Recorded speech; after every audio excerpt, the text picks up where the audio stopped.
Hello everybody and welcome to the channel Retinome. So my name is Tapu Romer and in today's video we are going to discuss what is single displacement reaction, then what is double displacement reaction and then what is photochemical reaction. ठीक है, last video में हम लोग already बात कर चुके थे starting की 3 रिएक्शंस की. याद है टोटल 10 टाइप्स ऑफ रिएक्शंस हम लोग को पढ़नी है, जिनमें हम लोग फर्स्ट की 3 टाइप्स जो है वो ऑलरेडी डिस्कस कर चुके हैं. कौन कौन से थे वो?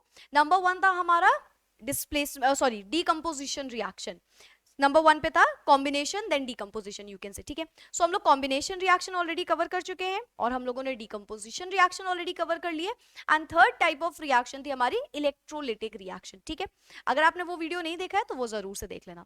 सो आज स्टार्ट करना है हम लोग को नेक्स्ट वीडियो, जिसमें हमें बात करनी है what is displacement and what is double displacement. Mainly focus इसी पे रहेगा. एंड देन इसके क्या क्या एग्जाम्पल्स हो सकते हैं, किस तरीके से ये प्रोसीड करती हैं रिएक्शंस. सो बेसिकली डिस्प्लेसमेंट का आप मतलब क्या समझते हो? डिस्प्लेस हो जाना. डिस्प्लेस क्या होता है? मतलब जैसे कि प्लेस क्या होता है? What is place? प्लेस मतलब किसी चीज की जगह, राइट? तो डिस्प्लेस क्या होगा? उस जगह को बदल देना. ठीक है, इसी तरीके से कह सकते हैं हम इसको. सो डिस्प्लेसमेंट मतलब होता है एक जगह से दूसरी जगह चला जाना, बदल लेना अपनी जगह को. ठीक है, तो इसको बोलते हैं डिस्प्लेसमेंट रिएक्शन. रिएक्शंस में भी यही चीज होती है, डिस्प्लेस कर देना, एक जगह से कहीं और रख देना. सो दैट इज डिस्प्लेसमेंट. अब इसमें होगा क्या, यहाँ पे आपको ए बी सी डी के टर्म्स में मैं हर रिएक्शन बताती हूँ और मैं बोलती हूँ या तो एक्स वाई जेड के टर्म्स में. ये चीज याद करा करो. टाइप्स ऑफ रिएक्शन आप ऐसे ही याद किया करो, जैसे a plus b gives out a b, तो ये कौन सी रिएक्शन हो गई? कॉम्बिनेशन रिएक्शन हो गई, राइट? अगर मैं बोलूं ए बी से बन रहा है ए प्लस बी, तो कौन सी हो गई? तो ये हो गई डिकम्पोजिशन रिएक्शन. ठीक है, इसी तरीके से मैं आपको डिस्प्लेसमेंट पहले बताऊंगी. पहले तो होता है डिस्प्लेसमेंट, 2 टाइप का होता है, या तो सिंगल डिस्प्लेसमेंट और या तो डबल डिस्प्लेसमेंट. ठीक है, सिंगल डिस्प्लेसमेंट का मतलब है एक चीज की जो एक भी कोई एलिमेंट है, कोई भी एक एलिमेंट है उसको डिस्प्लेस किया जाएगा. So that came under the category of displacement and single displacement reaction. Okay, second आता है double displacement reaction. Double displacement reaction का मतलब उसमें 2 एलिमेंट्स अपने अपनी जगह को रिप्लेस कर रहे होंगे. सो that is double displacement reaction. Okay, तो बात करते हैं पहले सिंगल डिस्प्लेसमेंट रिएक्शन की कि ये क्या होता है. सो सिंगल डिस्प्लेसमेंट रिएक्शंस, और इसको सब्स्टिट्यूशन रिएक्शन भी आप बोल सकते हो. ठीक है, सब्स्टिट्यूशन रिएक्शन. क्यों सब्स्टिट्यूशन? सब्स्टिट्यूट क्या होता है? सब्स्टिट्यूट मतलब किसी एक चीज की जगह ले लेना, दैट इज सब्स्टिट्यूट कर देना, सामने वाले को रिप्लेस कर देना कह सकते हो आप. ठीक है, तो उसकी जगह कोई और आ जाएगा, सब्स्टिट्यूट बन जाएगा वो उसका. सो this is substitution reaction. Okay, तो सब्स्टिट्यूशन रिएक्शन भी इसको हम बोल सकते हैं. ये चीज याद रखो, हम लोग कॉम्बिनेशन रिएक्शन को सिंथेसिस रिएक्शन भी बोलते थे. तो ये जो दूसरे दूसरे टर्म होते हैं वो भी आप याद रखा करो, सो दैट कभी एग्जाम में इससे क्वेश्चन आएगा, इस तरीके से नाम ले देगा तो भी आपको पता होना चाहिए कि वो कौन सी बात हो रही है. सो इसको आप क्या बोलते हो? सब्स्टिट्यूशन रिएक्शन भी you can pronunciate it. So a reaction in which an atom or a group of atoms present in a molecule is displaced is displaced by another atom is known as displacement reaction. एक ऐसी reaction जिसमें atom या groups of atom, या तो एक single atom हो सकता है या तो ग्रुप ऑफ एटम हो सकता है, जो कि एक मॉलिक्यूल में प्रेजेंट है, जिसको आप मॉलिक्यूल मतलब एक तरीके से जो ये प्रेजेंट है. ठीक है, तो मॉलिक्यूल में जो प्रेजेंट है वो क्या हो जाते हैं? डिस्प्लेस हो जाते हैं. क्या हो जाते हैं? डिस्प्लेस हो जाते हैं दूसरे एटम से. तो इसको आप बोलते हो डिस्प्लेसमेंट रिएक्शन, अपनी जगह को बदल लेना. ठीक है, फॉर एग्जाम्पल ये देखो यहाँ पे, ये ए और बी एक हमारा मॉलिक्यूल है, ए बी मॉलिक्यूल. सो ये मॉलिक्यूल सी के साथ कंबाइन कर रहा था मान लो. ठीक है, हुआ क्या, ये ए का जो बी वाला पार्ट है ना, ये हट जाएगा, धोखेबाज निकलेगा. तो ये क्या करेगा? बी वाला पार्ट हट जाएगा और ये सी वाला उसकी जगह ले लेगा. या फिर और क्या हो सकता है, या फिर ये जो बी वाला पार्ट है ये सी वाले के साथ चला जाए, तो भी हो सकता है. इसका क्या मतलब मैम? आपने पहले बोला कि सी वाला पार्ट ले ले एंड देन ये, चलो बताती हूँ. देखो, आप ध्यान से सोचो, ये जो ए बी है, ये जो मॉलिक्यूल है, इसमें ऑब्वियसली एक कोई पॉजिटिव होगा, एक कोई नेगेटिव होगा, राइट? और ये जो सी है, या तो ये पॉजिटिव होगा और या तो ये नेगेटिव होगा. ये भी राइट, ये भी बात सही है.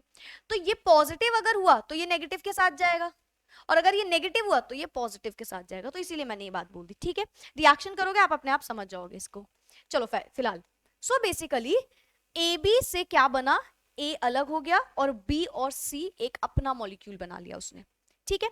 तो सिंगल डिस्प्लेसमेंट रिएक्शन, सिंगल, देखो सिंगल डिस्प्लेसमेंट जब भी होगा तो एक तो मॉलिक्यूल होगा, दूसरा कोई एक सिंगल एटम और एलिमेंट होगा, क्योंकि वही डिस्प्लेस कर रहा होगा। ठीक है, तो इसको बोलते हैं सिंगल डिस्प्लेसमेंट। अगर दो दो होंगे तो वो सिंगल डिस्प्लेसमेंट की कैटेगरी में बहुत रेयर चांसेस है कि आ रहे होंगे। ठीक है, so this is single displacement reaction. अब इसके कुछ एग्जांपल्स करोगे आप तो अपने आप समझ जाओगे। नंबर 1, इसके 3 कैटेगरी में इसको डिवाइड किया गया है। ठीक है, सबसे पहले है displacement of less active metal by more active metal, मतलब जो लेस एक्टिव मेटल है उसका डिस्प्लेसमेंट कराना मोर एक्टिव मेटल के साथ। What is less active and more active, हमको कैसे पता चलेगा? आप बोलोगे कि ये लेस एक्टिव है या ये मोर एक्टिव है। ये पता चलता है आपको रिएक्टिविटी सीरीज से, राइट? आपने रिएक्टिविटी सीरीज देखी होगी, जैसे कि मैं यहाँ पे लिख भी सकती हूँ,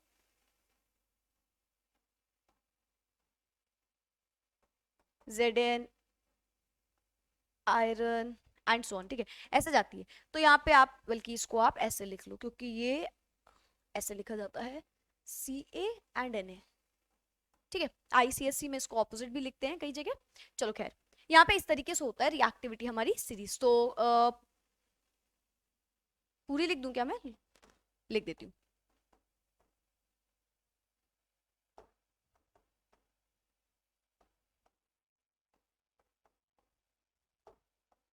ये है हमारी रिएक्टिविटी सीरीज।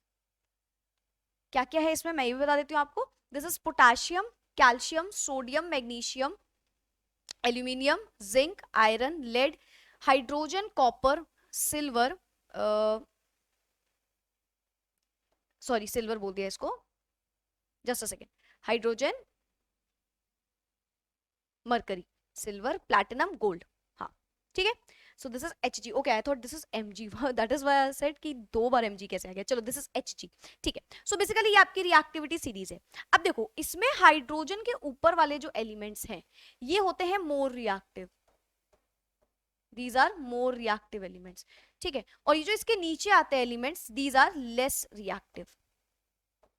ठीक है, वैसे it is an another topic, but मैं बता देती हूँ क्योंकि अभी आपको पूरी चीजें पढ़नी है कि लेस रिएक्टिव मोर रिएक्टिव को डिस्प्लेस कर रहा होगा या मोर रिएक्टिव लेस रिएक्टिव को डिस्प्लेस कर रहा होगा। So you have to understand which one is less reactive and which one is more reactive. ठीक है, सो बेसिकली इसको बोलते हैं potassium, calcium, sodium, magnesium, aluminium, zinc, iron, lead, hydrogen, copper, mercury, silver, platinum and gold. अब आपको पता है gold, देखो कैसे आपको ये कैसे याद रखना है कि हाइड्रोजन के ऊपर मोर रिएक्टिव या लेस रिएक्टिव। देखो जो गोल्ड होता है, ऐसे याद रखो, जो लास्ट एलिमेंट है यानी कि जो गोल्ड है हमारा, अगर आप गोल्ड को ध्यान समझो, क्या गोल्ड रिएक्ट करता है जल्दी किसी के साथ? नहीं। आप गोल्ड की ज्वेलरी यूज करते हो, क्या वो कुछ टाइम बाद अपना कलर उतार देता है? बिल्कुल भी नहीं, क्योंकि gold is very less reactive, very less, least reactive metal होता है एक तरीके से। ठीक है, सो ये मेटल की रिएक्टिविटी सीरीज लिखी हुई है जिसमें नीचे आते आते रिएक्टिविटी डिक्रीज करती है। हाइड्रोजन आप एक लाइन मान लो, हाइड्रोजन के ऊपर अगर आप जाओगे तो मोर रिएक्टिव एलिमेंट्स, एंड नीचे अगर आप आओगे तो लेस रिएक्टिव एलिमेंट्स। ठीक है, ओके, सो बेसिकली हम लोगों ने इसको कुछ कैटेगरी में डिवाइड कर दिया है। इस वाली डिस्प्लेसमेंट रिएक्शन की एक कैटेगरी बना दी है। हमने ये बोला कि सबसे पहले ऐसा करते हैं कि जो मोर रिएक्टिव वाले एलिमेंट्स हैं, जो हमारे मोर रिएक्टिव एलिमेंट हैं, उनको रिएक्ट कराते हैं लेस एक्टिव मेटल के साथ। तो डिस्प्लेसमेंट कैसे होगा? अच्छा खुद से सोचो, मोर रिएक्टिव मतलब उनके अंदर ज्यादा ताकत होना, राइट? अगर किसी सामने वाले के अंदर ज्यादा पावर है और दो इंसान खड़े हुए हैं, 2 पर्सन है, पहले वाले के अंदर ज्यादा पावर है और दूसरे वाले के अंदर कम पावर है, तो मतलब पहला वाला हमारे हिसाब से क्या हुआ? मोर रिएक्टिव, और दूसरा वाला लेस रिएक्टिव। ठीक है, अब बताओ मोर रिएक्टिव जो है, जिसके अंदर ज्यादा पावर है, वो दोनों की एक ही चेयर है। ठीक है, तो मोर रिएक्टिव वाला लेस रिएक्टिव की जगह ले पाएगा, लेस रिएक्टिव वाला मोर रिएक्टिव की? दिस इज वेरी ऑब्वियस, जो पावरफुल है वो जाके ले लेगा जगह। अभी आपको एग्जांपल में यही समझना पड़ेगा, तो वो ज्यादा जल्दी इस हाँ, उस दूसरे वाले के चाचा चाचा नेता ना हो, सो ये भी कैटेगरी में आता है। सो बेसिकली जो मोर रिएक्टिव होता है वो डिस्प्लेस करता है लेस रिएक्टिव वाले को। ठीक है, चलो देखते हैं। डिस्प्लेसमेंट हम कर रहे हैं लेस एक्टिव मेटल। अच्छा, ये एक्टिविटी सीरीज भी ठीक कहते हैं इसको, रिएक्टिविटी सीरीज भी बोलते हैं। ठीक है, so less reactive metal by a more reactive metal. तो लेस रिएक्टिव या लेस एक्टिव मेटल जो है उसको डिस्प्लेस कर देते हैं किससे? By a more active metal. Example समझते हैं। When a piece of iron is added to a solution of copper sulfate, iron displaces copper from the copper sulfate. क्या है? देखो, अगर हम यहाँ पे क्या करें, आयरन ले लें, iron is what? It is Fe, और इसको रिएक्ट करा दें CuSO4 के साथ, तो क्या होगा? अगर हम आयरन को रिएक्ट करा दें CuSO4 के साथ तो क्या होगा? देखो ये जो आयरन है और ये जो कॉपर है, अभी मैंने रिएक्टिविटी सीरीज लिखी थी, आप खुद से सोचो कौन सा ज्यादा रिएक्टिव है, मैं इसको लिख ही देती हूँ, नहीं तो फिर ये दिक्कत होगी।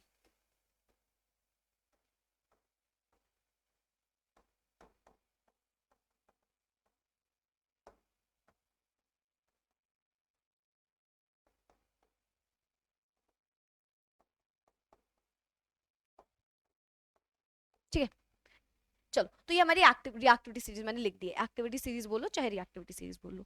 ठीक है, अब क्या करते हैं, अब देखते हैं इसको कि ये जो हाइड्रोजन है ना, सेंटर मेटल है हमारा, ठीक है, इसके ऊपर एक्टिव, इसके नीचे लेस एक्टिव, और नीचे आते आते आपको पता होना चाहिए कि जो रिएक्टिविटी है वो डिक्रीज करती है। चलो तो आयरन रिएक्टिव ज्यादा है या कॉपर, देखते हैं भाई। ये रहा हमारा आयरन और ये रहा हमारा कॉपर। नीचे आते आते रिएक्टिविटी डिक्रीज करती है, मतलब copper is less reactive than iron, मतलब आयरन इज मोर रिएक्टिव। तो होगा क्या, ये आयरन क्या करेगा, इस कॉपर को डिस्प्लेस कर देगा, इसकी जगह ले लेगा, यहाँ पे ये कॉपर की जगह ले लेगा, तो क्या बन जाएगा, ये बन जाएगा FeSO4 प्लस Cu। अब लाइन को वापस से रीड करते हैं।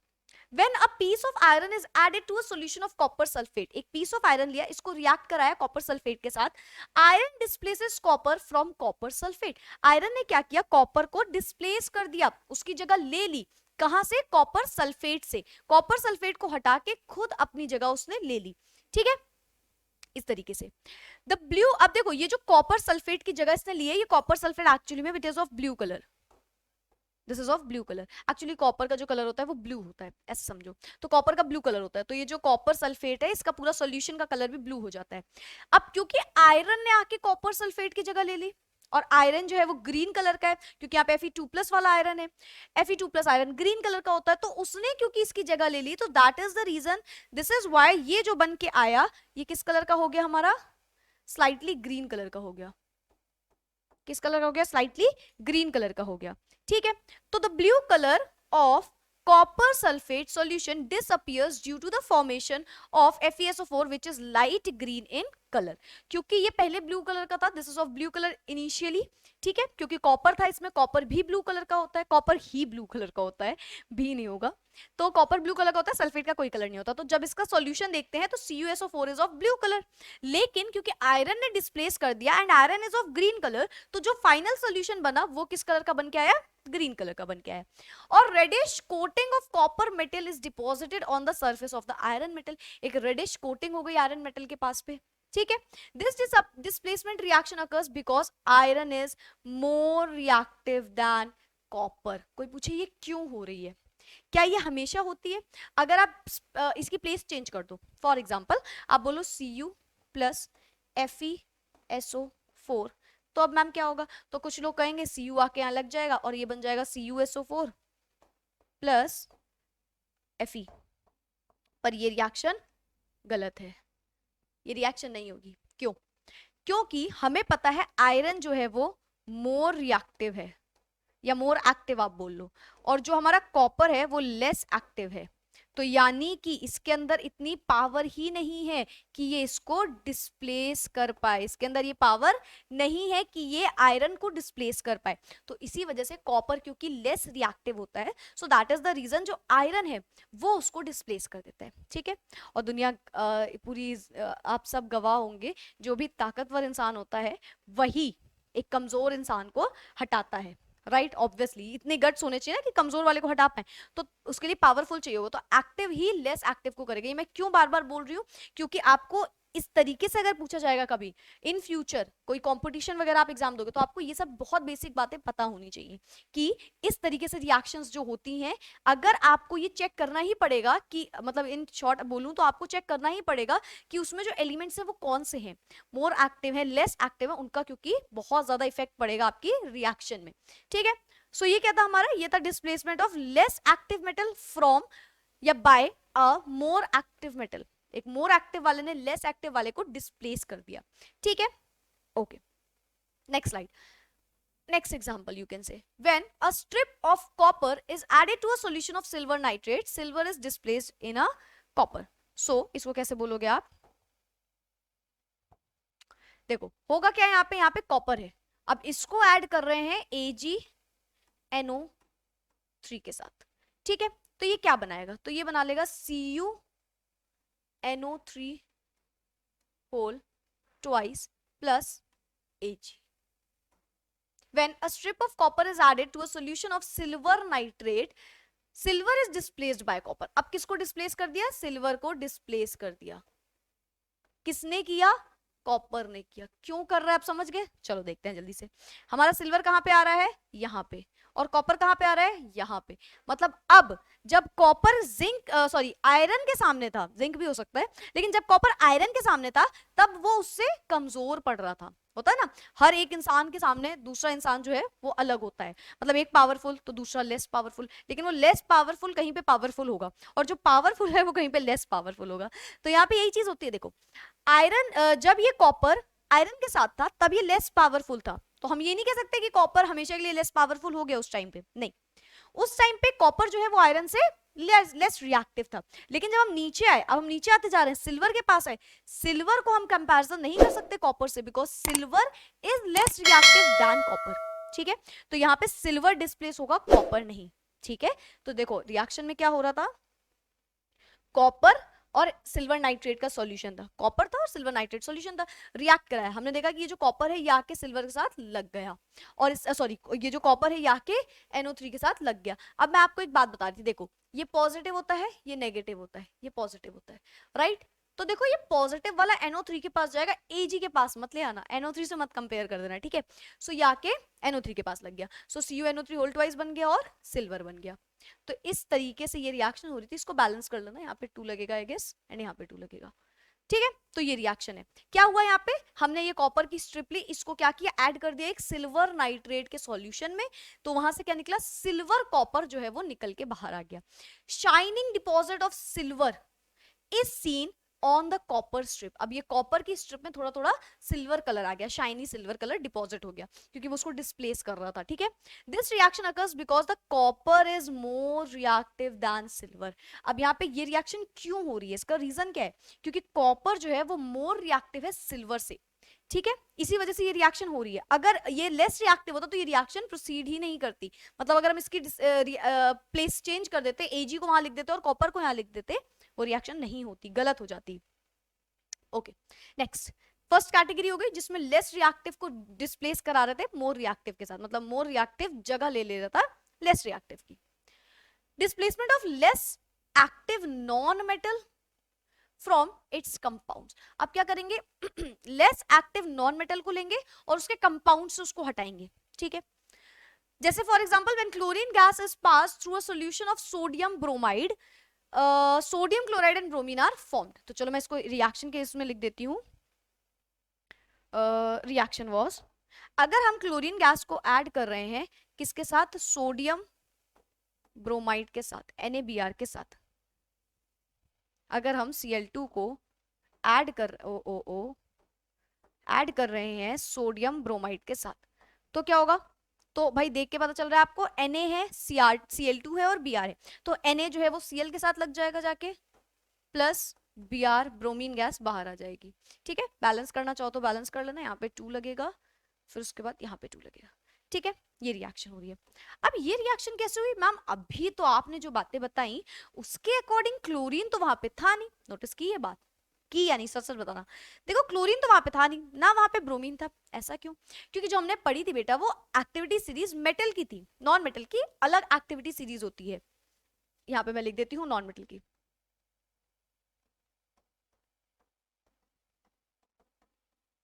ये सब नेगेटिव, ठीक है, ये नॉन मेटल की एक्टिविटी सीरीज है। अब इसमें भी वही सेम चीज है, नीचे आते आते रिएक्टिविटी जो है वो डिक्रीज करती है। ओके, सो दैट मींस यहाँ पे कौन कौन सी चीज है नॉन मेटल, ब्रोमीन और क्लोरीन। चलो ब्रोमीन है और क्लोरीन है, ब्रोमीन लेस रिएक्टिव है या क्लोरीन, ऑब्वियसली ब्रोमीन नीचे आते आते रिएक्टिविटी क्या होती है, डिक्रीज करती है, नीचे आते आते रिएक्टिविटी, ठीक है। तो यानी कि जो ब्रोमीन है हमारा वो लेस रिएक्टिव है, तो क्या होगा, क्लोरीन उसको डिस्प्लेस करेगा, ब्रोमीन नहीं करेगा क्लोरीन को, chlorine is going to displace bromine. तो देखो वही चीज हुई, ये हमारे क्लोरीन भाई साहब, ये हमारे ब्रोमीन भाई साहब, ब्रोमीन भाई साहब को बाहर निकाल दिया, क्लोरीन आके सोडियम के साथ लग गया, क्लियर है। सो यही लिखा था, देख लो आप वापस से, when chlorine gas is pass through a solution of sodium bromide, sodium chloride and bromine are formed, sodium chloride बन गया यानी कि NaCl, और ब्रोमीन जो है वो बाहर निकल गई. Solution becomes brown due to the liberation of bromine gas. ये जो ब्रोमीन गैस होती है ये ब्राउन कलर की होती है, it is of brown colour. तो ये तो पूरे सॉल्यूशन में हल्का हल्का ब्राउन कलर बाहर आ जाएगा. किसकी वजह से? ब्रोमीन की वजह से. ये जो मैं कलर्स बताती हूँ ना आपको कि ये हो रहा है वो हो रहा है, आप कभी बुक में पढ़ते हो तो आप इसको कभी भी इग्नोर मत किया करो, बिकॉज ये कलर जो है ना ये आते हैं ऑब्जर्वेटरी टाइप के क्वेश्चंस में, तो इसको इग्नोर नहीं करना है, इसको सही से ध्यान से पढ़ लेना. आगे बढ़े. Okay. Next is displacement of hydrogen from acids. Hydrogen का डिस्प्लेसमेंट एसिड से बाय एक्टिव मेटल्स. मतलब किसी एसिड में हाइड्रोजन है, ऑब्वियस सी बात है, देखो एसिड वही होता है, नेक्स्ट चैप्टर में आप पढ़ोगे. एसिड वो कंपाउंड होते हैं जो जिसमें हाइड्रोजन प्रेजेंट रहता है. अभी के लिए इतना जान लो. कोई भी एसिड देख लो, HCl acid, H2SO4 acid, HNO3 acid, कोई भी एसिड ले लो, H3PO4, सब में हाइड्रोजन जरूर प्रेजेंट होगा. होता ही वही कंपाउंड एसिड है जिसमें H+ होता है. ठीक है. तो होगा क्या, अब हाइड्रोजन को हम निकाल देंगे एसिड से. किसकी वजह से? एक्टिव मेटल की वजह से. देखते हैं. फॉर एग्जाम्पल आपने क्या किया, जिंक को ऐड किया सल्फ्यूरिक एसिड में, तो यहाँ पे क्या होगा, जिंक और सल्फ्यूरिक H2SO4. अब हाइड्रोजन के ऊपर आता है जिंक, तो ये क्या हो गया, मोर रिएक्टिव हो गया. ठीक है. तो यहां से हम देख के बता रहे हैं ये क्या है, मोर एक्टिव या रिएक्टिव, कुछ भी बोल लो. और जब हम H को देख रहे हैं, मैम क्यों SO4 को नहीं देख रहे हैं, यार ये मत पूछना. SO4 नेगेटिव है, पॉजिटिव को पॉजिटिव से कंपेयर करते हैं, नेगेटिव को नेगेटिव से कंपेयर करते हैं. ठीक है. तो ये क्या है, दिस इज लेस रिएक्टिव या लेस एक्टिव. तो क्या होगा, हमें पता है ये जिंक जो है उसकी जगह ले लेगा, सिंपल सी बात है. तो यहाँ पे क्या होगा, अच्छा ये क्या है, ये पूरा एक एसिड है, this is an acid, sulphuric acid you can से, राइट. तो ये एक एसिड है, तो इस एसिड में से हाइड्रोजन को ये निकाल देगा, क्या बन जाएगा, ZnSO4 एंड प्लस H2. अब ये जो H2 गैस निकली, ये क्या है, H2 गैस निकली. ठीक. तो किया क्या, एक एक्टिव मेटल अगर आप रिएक्ट करा रहे हो किसी भी एसिड के साथ, आप किसी भी एसिड के साथ देख सकते हो, ऐसा नहीं है सिर्फ sulphuric acid is the example of this category, you can take any acid. तो जिंक अगर रिएक्ट कर रहा है, या सिर्फ जिंक भी नहीं हो सकता, H के ऊपर कोई भी मेटल, तो अगर ये रिएक्शन होगी तो जिंक सल्फेट सॉल्यूशन बन जाएगा और ये जो हाइड्रोजन गैस है ये बाहर निकल जाएगी. अब क्योंकि ये जो जिंक है ये एक्टिव मेटल है, इसीलिए ये रिएक्शन हो पाई. ठीक है. कोई हाइड्रोजन के नीचे वाले एलिमेंट्स होता है तो ये नहीं होता. So zinc can displace hydrogen from other acids also, as I told you. आप जिंक को किसी के भी साथ देख सकते हो, Zn प्लस HCl, सेम चीज होगा, ZnCl2 प्लस H2, सेम चीज होगी यहाँ पे भी. ठीक है. तो ये इस तरीके से ये रिएक्शन होगी. कभी भी जिंक को आप ले लोगे किसी भी एक्टिव मेटल के साथ, सॉरी किसी भी एसिड के साथ, तो वो हाइड्रोजन गैस को बाहर निकालता है. क्या बाहर निकालता है, हाइड्रोजन को बाहर निकालता है. याद रखना ये चीज, क्योंकि ये रिएक्शन हर जगह भी आपको काम आएगी. आगे आप एसिड बेसिस सॉल्ट्स पढ़ोगे, बहुत सारे एग्जाम्पल क्वेश्चंस रिएक्शंस पढ़ने वाले हो जिसमें ये चीज होगी. Active metal always displaces and you can say active metal produce hydrogen gas, और you can say liberate hydrogen gas. ठीक है. ओके. नेक्स्ट रिएक्शन में आते हैं, डबल डिस्प्लेसमेंट रिएक्शन. अब डिस्प्लेसमेंट रिएक्शन सबको समझ में आ गया, तो डबल डिस्प्लेसमेंट भी आ जाएगा. डबल डिस्प्लेसमेंट मतलब दो चीजें डिस्प्लेस हो रही होंगी. मैंने अभी स्टार्टिंग में बोला था जब आप डिस्प्लेसमेंट पढ़ोगे तो एक तो सिंगल रहता है और दूसरे कॉम्बिनेशन में होते हैं, राइट. जैसे हम देख रहे थे जिंक प्लस H2SO4, तो जिंक सिंगल था और H2SO4 एक किसी के साथ बॉन्ड बनाया हुआ था, ऐसा समझ लो. लेकिन यहाँ पे दोनों जो होते हैं, दोनों का कोई ना कोई कंपाउंड यूज हो रहा होता है, और यू कैन से मॉलिक्यूल. ठीक है. चलो देखते हैं. Double displacement reactions. In a double displacement reaction, two compounds exchange their ions to form two new compounds. दोनों कंपाउंड अपने आयंस को एक्सचेंज करेंगे और दो नए कंपाउंड बन के आ जाएंगे. पहले भी यही चीज हो रही थी, लेकिन पहले जो दूसरा दो प्रोडक्ट बन रहे थे, एक तो कंपाउंड था और दूसरा वाला क्या था, एक मेटल निकल जा रहा था, मतलब या कोई भी चीज एक एलिमेंट निकल रहा था. ठीक है. यहाँ पे ऐसा नहीं है, यहाँ पे दोनों होंगे. जैसे फॉर एग्जांपल मान लो हमने A प्लस बी किया, तो ये AB प्लस CD किया, तो होगा क्या, ये A वाला जो है, ये जो A वाला है ये किसकी जगह ले लेगा, D वाले की जगह ले लेगा, और ये जो C वाला है ये B की जगह ले लेगा. ठीक है. तो यहाँ पे कुछ इस तरीके से बन के आ जाएगा AD प्लस CB. अब कोई ये तो नहीं सोच रहा है कि ऐसा ही क्यों हुआ, क्यों A ने C के साथ नहीं कॉम्बिनेशन बनाया और B ने D के साथ क्यों कॉम्बिनेशन नहीं बनाया, ऐसा क्यों हुआ. आई होप सो आपको ये बात पता होगी. देखो, A पॉजिटिव है, B नेगेटिव है, फिर C पॉजिटिव है, D नेगेटिव है. अब क्या मैम ABCD में हमेशा होता है कि A पॉजिटिव B नेगेटिव, नहीं. किसी भी कंपाउंड को जब आप लिखते हो तो आप उसमें पॉजिटिव वाला आयन जो है उसको पहले मेंशन करते हो. जैसे NaCl, HCl, H2SO4, HNO3, AgBr and so on, MgCl2। कितने एग्जाम्पल, कोई भी एग्जाम्पल उठा के देख लो, पहला वाला हमेशा मेटल होता है, पहला वाला हमेशा पॉजिटिव होता है, हमेशा। ये लिखने का तरीका है कंपाउंड को, आप कंपाउंड लिख रहे हो, आप पहले पॉजिटिव लिखोगे फिर नेगेटिव लिखोगे, हमेशा ये चीज होती है। तो इसीलिए मैंने बोला पहला वाला जो होता है वो पॉजिटिव होता है, दूसरा वाला नेगेटिव। अगेन यही चीज होगी, पहला पॉजिटिव दूसरा नेगेटिव। तो क्योंकि हम बोल रहे हैं कि पहला वाला पॉजिटिव दूसरा वाला नेगेटिव, तो आपको भी पता है कोई कंपाउंड बनता किससे है, पॉजिटिव नेगेटिव से मिलके। पॉजिटिव पॉजिटिव मिलके कंपाउंड नहीं बनाएंगे, नेगेटिव नेगेटिव मिलके कंपाउंड नहीं बनाएंगे। तो इसीलिए हमने बोला कि पॉजिटिव वाला हमेशा नेगेटिव के पास जाएगा और नेगेटिव वाला हमेशा पॉजिटिव के पास जाएगा। तो ये हो रहा है। क्यों मैंने ये चीज बताई, जब आप रिएक्शन करोगे तो आप कंफ्यूज हो जाते हैं, कई बच्चे ऐसे होते हैं जो इसको कंफ्यूज हो जाते हैं और वो सोच नहीं पाते क्या बनेगा। तो आप पॉजिटिव को नेगेटिव के पास लेके जाओ, नेगेटिव को पॉजिटिव के पास लेके जाओ, हमेशा ये चीज होगी, ठीक है। तो ये बन जाएगा। So in a double displacement reaction, two compounds exchange their ions to form two new compounds। Ions तो जानते हो ना, ये जो चार्ज लगा है इनमें, तो इनको आयन बोल रहे हैं। It is also known as metathesis reaction occur in ionic compounds। इसको मेटाथिसिक रिएक्शन भी बोलते हैं, मेटाथिसिस रिएक्शन। और ये किस में होती है, आयनिक कंपाउंड्स में होती है। आयनिक कंपाउंड्स पता है सबको, इलेक्ट्रोवैलेंट कंपाउंड्स जो पढ़े हम लोगों ने। Okay, then for an example, When solution of silver nitrate, चलो मैं लिख देती हूँ डायरेक्ट, अगर हम AgNO3 को रिएक्ट कराते हैं NaCl के साथ तो क्या होगा। देखो अब आप देख के समझ लो, ये पॉजिटिव नेगेटिव पॉजिटिव नेगेटिव, ये Ag जाएगा Cl के पास और ये NO3 जाएगा Na के पास। तो क्या बन जाएगा, AgCl प्लस NaNO3, ठीक है। तो ये बन के आ जाएगा। When a रीड करती हूँ, when a solution of silver nitrate is added to a solution of sodium chloride, silver nitrate solution को हम ऐड कर रहे हैं सोडियम क्लोराइड सॉल्यूशन के साथ, white precipitate of silver chloride, इसका व्हाइट कलर का प्रेसिपिटेट बाहर आएगा, व्हाइट कलर। अच्छा ये याद रखना, silver is of white colour, so that is the reason, white colour का प्रेसिपिटेट बाहर आएगा with the sodium nitrate solution. कोई दिक्कत आई। देखो रिएक्शंस पहचानने को भी आ सकती हैं कि कौन सी टाइप की रिएक्शन है, और आपको रिएक्शन का एग्जांपल देने को भी आ सकता है, right the example of double displacement और डिस्प्लेसमेंट रिएक्शन। और आपको कहते हैं ना कंप्लीट रिएक्शन करने को भी आ सकता है कि दो चीजें लिख दी और बाकी आपको लिखना है। So you have to remember all these points in your mind that I am telling you, okay.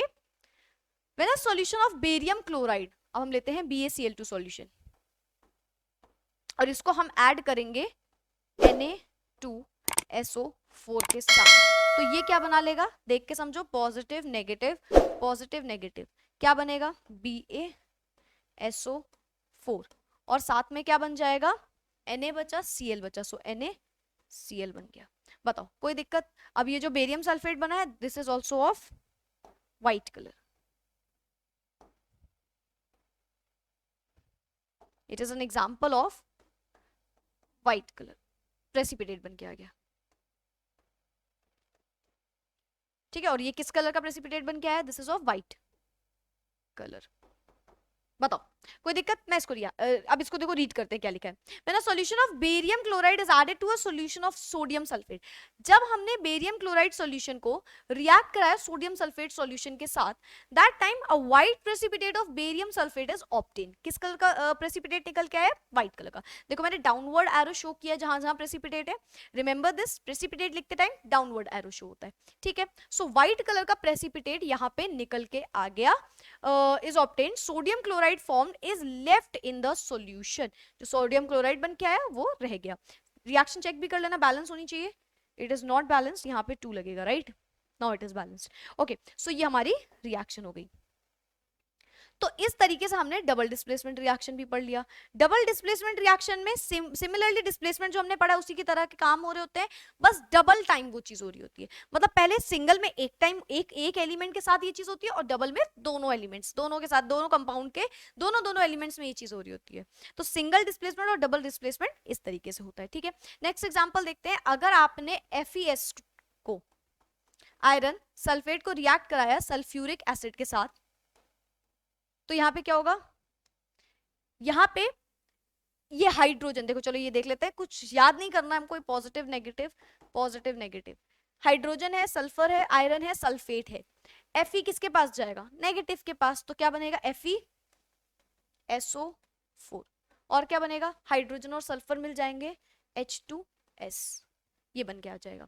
अब एक बात ध्यान से आप समझो, आपको इन रिएक्शंस में कंफ्यूजन तभी आएगी जब आपको वैलेंसी नहीं पता होगा। क्या मतलब हुआ इस बात का, मैक्सिमम बच्चा FeS को FeS2 लिख के आता है, Fe2S लिख के आ जाता है, H2S को HS लिख देता है या HS2 लिख देता है। अगर आपको वैलेंसीज नहीं याद है तभी आपको रिएक्शन में प्रॉब्लम आएगी। अगर आपको वैलेंसीज एक बार याद हो गई तो किसी भी रिएक्शन में आपको प्रॉब्लम नहीं आ सकती, बिकॉज आपको पता होगा कि वहां पे लगना क्या है, पॉजिटिव नेगेटिव के पास जा रहा होगा, नेगेटिव पॉजिटिव के पास। अब आपको पता ही नहीं है कि SO4 पे -2 है और S पे जो है वो -2 है, NO3 जो होता है उस पे -1 है, बेरियम पे +2 है, तो ये रिएक्शंस और कॉम्प्लिकेटेड लगने लगती हैं। तो इसीलिए बच्चे रिएक्शन से डरते हैं, अदरवाइज कुछ यहाँ पे ज्यादा नहीं होता। ठीक है, तो चलो देख लेते हैं हमारी रिएक्शन में ऊपर क्या बोल रहा था। व्हेन फेरस सल्फाइड होता है FeS, रिएक्ट कर जाएगा सल्फ्यूरिक एसिड के साथ, दैट इज H2SO4, तो क्या होगा, double displacement reaction is going to take place. किसके साथ, with the evolution of hydrogen sulphide gas, और क्या निकल रहा है, हाइड्रोजन सल्फाइड गैस निकल रही है। Ferrous sulphate is formed and you can से ferrous sulphate remains in the solution, तो यहाँ पे फेरस सल्फेट बन के आ गया। क्लियर है। Last example, when hydrogen sulphide gas is passed through a copper sulphate solution, that time एक precipitate, पहले हमको खुद से देखना है positive negative, this positive is going to make a pair with the negative one and negative is going to pair with the positive one, तो यहाँ पे क्या होगा, कॉपर सल्फाइड बन जाएगा, CuS बन जाएगा, प्लस साथ में क्या बनेगा, H2SO4। ठीक, ये रिएक्शन क्या हुई, इस रिएक्शन का थोड़ा सा उल्टा करके देखो तो इसी तरीके से ये रिएक्शन बन रही है। ठीक है, बस आयरन की जगह कॉपर रख दिया यहाँ पे और कुछ नहीं किया है, उसका ऑपोजिट कर दो, आयरन की जगह कॉपर ले लो। चलो देखते हैं क्या हुआ है। When hydrogen sulfide gas is passed through a blue solution of copper sulfate, अब हमको पता है ये जो कॉपर सल्फेट है ब्लू कलर का होगा, because copper is of which colour, it is of blue colour. तो ब्लैक कलर का प्रेसिपिटेट निकल के आता है ये कॉपर सल्फाइड का, एंड दिस इज इंपॉर्टेंट, ये ब्लैक कलर का होता है। ठीक है, तो ब्लैक कलर का प्रेसिपिटेट निकल के आता है कॉपर सल्फाइड का, और साथ में sulphuric acid will take place. You can check the reaction is balanced और not, copper and then sulfur and then SO4 and H2, it is balanced, right? चलो, तो ये हो गई हमारी डबल डिस्प्लेसमेंट का भी, ये भी एक एग्जांपल हो गया। ठीक है, तो इस तरीके से इसके क्या हो जाते हैं, प्रेसिपिटेट छूट जाते हैं। प्रेसिपिटेट जान गए ना आप, जिसमें क्या होता है, जिसमें डाउनवर्ड एरो हम लगा देते हैं। सो ये थी हमारी displacement and double displacement reaction. Further next class में हम लोग को डिस्कस करना है photochemical reaction and other precipitation reaction and many more. ठीक है, so in today's video we have already completed the single displacement and double displacement. अभी हमको नेक्स्ट वीडियो में यहां से स्टार्ट करना है ये सारी। एक्चुअली सिंगल और डबल मैं एक साथ करना चाहती हूँ, बिकॉज आई वांट कि अगर डिस्प्लेसमेंट रिएक्शन का ही पार्ट होता है ये दोनों, तो इसीलिए एक साथ उसको कर दिया। ठीक है, so that's it for today, मिलते हैं नेक्स्ट वीडियो में, bye bye, take care, keep studying.